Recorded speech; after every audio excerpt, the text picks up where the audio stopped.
This is George Dionne of the Rock is George podcast, and this is a KNAC.com exclusive interview with drummer McKenna of the Gothic power metal act Death Dealer Union. If I knew absolutely nothing about Death Dealer Union, how would you describe the band's music to me? You know, the goal was to blend some styles across genres that I always thought, if you can imagine, you know, if that one particular style did that back when they initially released, how cool would that be? Right.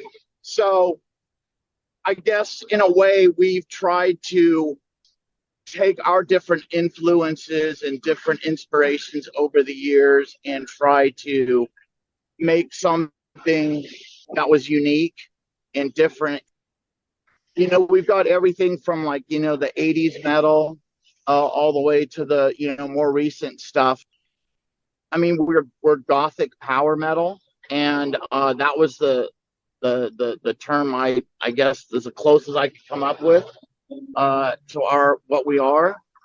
But what say you? Because you'd probably be better qualified to tell me what our sound is than I am. You know, I'm sorry if I'm being vague or. No, you certainly have Gothic elements, you have thrash elements, you have power metal elements, you have symphonic metal elements. I would say Correct. You might want to go with, you know, we sound like Death Dealer Union. We sound like that. Yes, we sound like Death Dealer Union. Very good. Thank you. I'm going to use that from now on with your permission. Absolutely. This band is sort of a newer band. How did it all come together? We initially formed in Los Angeles in around 2019, and this was just sort of a project that, you know, I got started with, not really knowing what was going to happen. I've been sort of a veteran of the LA circuit and the scene here for quite a while, and involved in the music business. I guess I just decided to restart the engines and try to put together something that I thought its time had come. You know, there's just I thought now that an audience might be more accepting of something like this.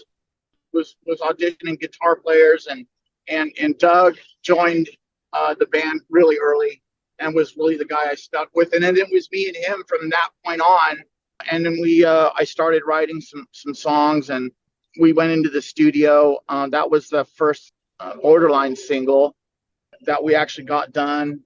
We started auditioning vocalists, and, you know, I knew, you know, from the beginning that this was going to be a female fronted band. You know, we started auditioning vocalists, and we must have auditioned probably 15 of them or something. And none of them, you know, were really, you know, a lot of them had really great voices, but just weren't, you know, trained and disciplined in metal, you know, to know how to handle that. At the same time, I was looking for production. So once I got a hold of the producer that I wanted to work with, he suggested Lena Scissorhands to work on the Borderlines track, because I basically had just sent him that and two other songs, I think. And so we got to work on the Borderlines, and he liked it right away. And he heard what some of the other gals were trying, and he said, "Okay, listen, I'm gonna put you in touch with Lena, and you guys take it from there." And that's what happened. And then we went in, we got those singles done. She went and talked to the guys at Napalm, and they wanted to take the single, and we said, okay, great.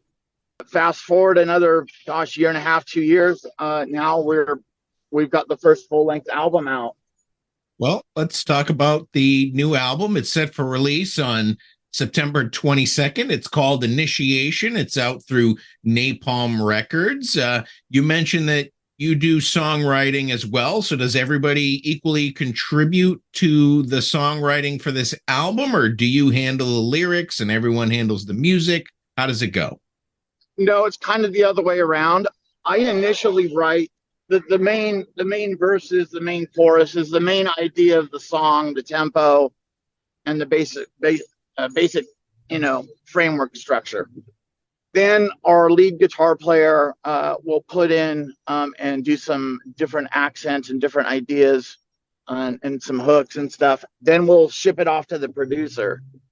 He does a lot and will even do a lot of the rearranging of some of the tracks. Not the tracks themselves, but within the track, verse, chorus here, hook, where the solo is going to go, that kind of thing. Once he does all that, he sets it and it gets it ready for Lena, and then Lena does all the vocals. She writes all the vocals. She names all the songs. Well, first question off the album before we get to the songs is this a concept album or is it just a collection of songs with a similar theme? It's both, to be honest with you. We probably had half the record recorded, over a year ago. We made an effort on the second half of the record, starting to shape up like, okay, the songs are coming out 6 minute. I can see where Lena's themes are going with like her lyrics. And so we had time to kind of construct, start building around that. And then in arranging the tracks on the record, we did do it where it kind of did an arc or did like a storytelling. Yeah, in a way, kind of a concept. Let's talk about your singles that are out now. You have 2 out. The Vow of Silence is a video as well. You took this on location to what I believe is an abandoned church, sort of going back to the 70s where you kind of take these exotic places and present your music that way. So why don't you talk about kind of why you chose this location for the video and how it all worked out? Yeah, cool. So that church, that was in the foothills of, around Eagle Rock, right?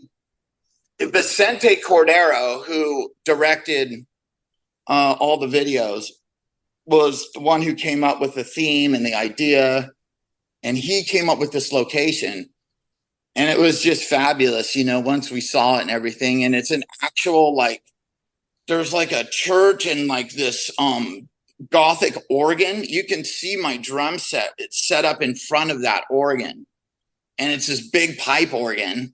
And then, it's got all these stained glass and all this cool stuff and these high, big old rough cut beams, that are, these ceilings that go like this, and down in the bottom, there's like a real dungeon and stuff. It's a kind of like a castle / church. It's got like some walkways and courtyards and stuff like that. It's a trippy place. So we filmed part in the dungeon and then we filmed the other part up top. But it's it's not abandoned. It's owned by a guy who's he's the brother of a very famous musician. That's all I can say. Fair enough. I feel like if they gutted it, they could make it into an Olive Garden, though. They probably could. You have a second music video. I think I spelled it wrong on my little chart here.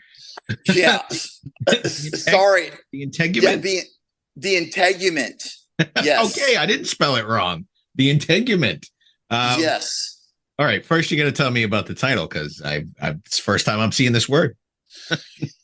So, this is again. This is Lena's, brilliance, right? I mean, basically, the integument means like the husk, the shell, the outer layer, or the outer facade, if you want. You could interpret it however you want. I don't want to speak for Lena, and I don't want to give you what her exact meaning is behind the lyrics, but I think some of it is pretty it's about self-awareness, about moving forward, things like that. Maybe not perhaps being confined to a shell.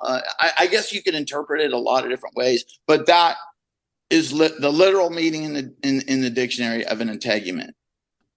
you got this live performance video that features this dance troupe that's twirling around flames. They're called the Cherry Bombs. How did you find out about them? Because I wouldn't know where to get a group of women that are throwing around flames. Yeah, so that's Alicia Taylor's outfit. That's so, and she's in our video. Yeah, they you can contact them. It's super. Yeah, they're amazing. Alicia and all her ladies are just first class, and they just brought so much energy and so much professionalism to the set. It was very uplifting to have them there. She's busy and she's a very professional licensed performer with fire. I mean, when she's out with her husband and when she's that, because I think Cherry Bombs have opened for Slipknot a couple of times on some of their shows, on some of their performances. So when she's out there, I mean, she's really a performer. I mean, she's got a huge resume. It was her and her vision and things like that, along with Vicente, that brought that video to, and we worked on it, the four of us, myself, Lena, Vicente, Alicia, beforehand, and kind of, had this set like that. Yeah, it was pretty cool.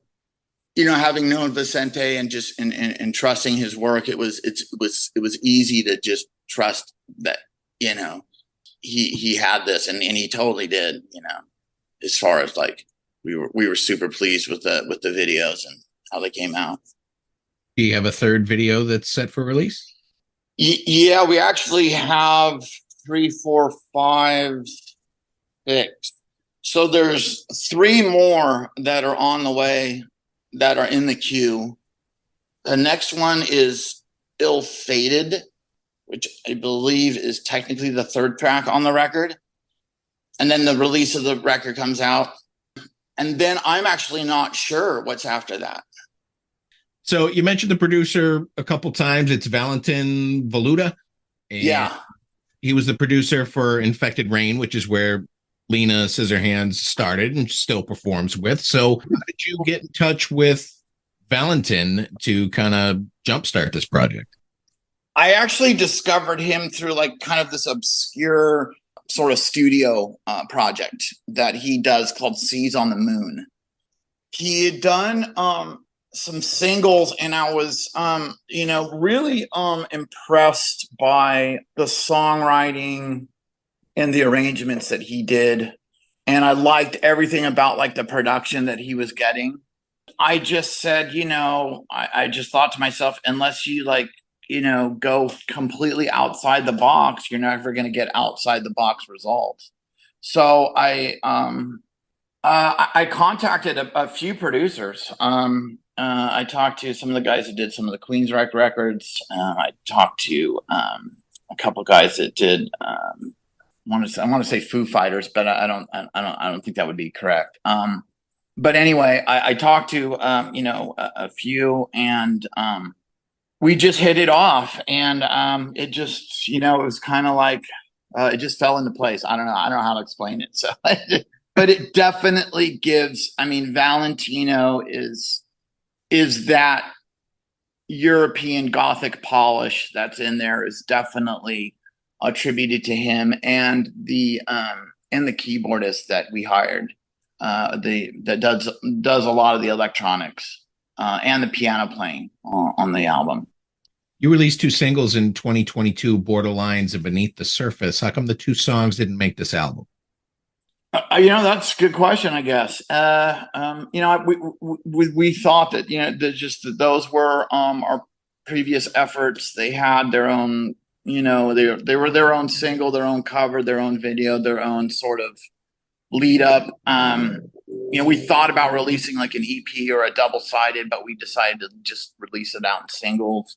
At that point, we just wanted to go with, we had more material. We just wanted to go start exploring further. And we don't have any limitations on our sound. So, I'm already starting to think about the next record. We've already got like a couple of cool new songs that I think might take us back to the Borderlines kind of era of the band and what we were doing and thinking around that. And that was like a couple of years ago. Has another band done like a single and then issued a cover for a single and then put that single on a record? Sometimes. I guess maybe they have, huh? Kind of a new era for music. I mean, singles, people put them out just to test the waters. And then, I mean, I think probably with your album where you say there's that similar arc and theme throughout the music, those other two singles might not have fit in. Yeah. Well, that's just how it was for us. And we liked it. I liked how it went. I think it was great. And I'm definitely looking forward to giving the fans more material. How did you end up signing the deal with Napalm Records? You know, as I said, that was Lena's introduction for us to the label. So really, Lena had initially, like, as I said, on the first single, had contacted them. And I wasn't even sure. I was like, really? I'm like, they would want, you know, because I didn't know if the song was good or I thought it was good, but I didn't know if, it had real, and apparently they thought it was really good and they took it. And apparently the single's done pretty good.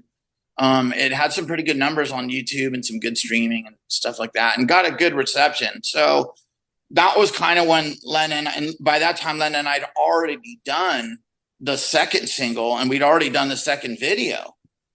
With when Borderlines came out, we were like, oh, wow, this is like, it's working out pretty cool. Like we didn't know, we didn't know what was going to happen. We had the second single, and at that time when we released that, we also had released the announcement of Lena joining the band officially as the official front person, moving the band's designation from a featuring to just Death Dealer Union.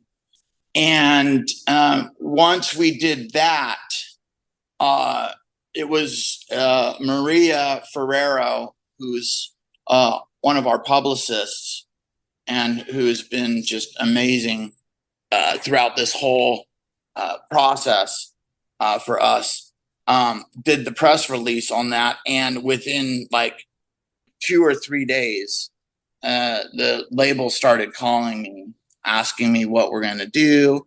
Do we have plans for an album? Do we have, what do you guys want to do for a tour? And I was like, oh, okay. So I started just talking to the different labels and talking to different people.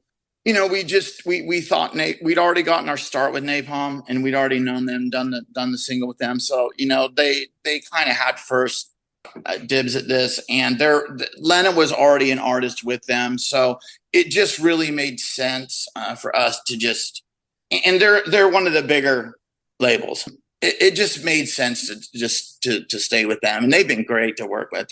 They're very understanding and patient. And they really, don't restrict their artists at all or anything like that, Do you see any issues that you might come across where there's also an American band named Death Dealer with Sean Peck and Ross the Boss from formerly of Manowar? Yeah. So here, I didn't even know. There's also, they took the name from another Death Dealer that's up in Canada or something like that. There's a band called Death Dealers. There's Death Dealers Anonymous. There's Death. There's Undeath. There's Dealer. So funny enough, he contacted us on our Facebook page and he said, hey, this is, I don't know if it was Ross from Manowar, but basically, he was really cool. And he just said, hey, it's causing, or he said, I forgot what he said. But I just said, there was I had done a trademark search before any of that was done. So I hold the trademark in 2 different continents now of Death Dealer Union. And, I didn't even know that there was a death dealer even existed when I first named the band. And even it wasn't until my attorneys ran the likeness for any trademark thing, and nothing came up. He just said, "Oh, there was this band, Death Dealer." So we looked them up, and they had done some stuff, but they let their trademark lapse. They didn't want, and I just said, I just said, "Hey, bro, I guess they were doing like a new record, or I don't know what their plans were. I thought it was awesome that they were out there still making music and doing whatever. But I honestly didn't know that there was a band called that. I didn't know there was, there's just so much. The good names. The names are crowded. Like I said, I don't know how many variations of death and dealer and death and just, all this there is. So we're Death Dealer Union. We're not anyone else. DDU is what, for short. Well, like I say, all the good heavy metal names are either taken or craft beer takes them all. Well, yeah, that's funny. It's funny. I named my first band after a beer. No kidding. Teufelskreuter. It was a German beer. It had like this fucking gargoyle on it. It was pretty badass, but it was so hard to spell. I was like, okay, forget it. You guys going to be heading out on tour soon? Yeah. The plan is we got some live stuff coming up in the regional area around January, maybe February, something like that. And then the plan is some more shows in May. Not sure where that's happening or when exactly that's happening, but it's the general idea right now. Lena's out on tour with Infected Rain. Once she gets back, then we'll have time. We're also letting, the record just came out. We're just kind of trying to feel where our audience is. We don't even know yet. It's really new, this band. So I've been just so amazed and honored and thankful for all the cool people that I've been able to talk with and work with and getting this band up and running. And it's just been really, really cool. And just want to thanks for your time. Absolutely. And thank you for your time, CC. Those are all the questions I have for you. The new Death Dealer Union album, Initiation, comes out September 22nd, Napalm Records. Great album. I wish you the best of luck with it. Thank you so much. You can pre-order on DDU merch, at our merch page. We have vinyl. We're going to have signed editions, all that stuff ready. So thanks for having us on. Really appreciate it.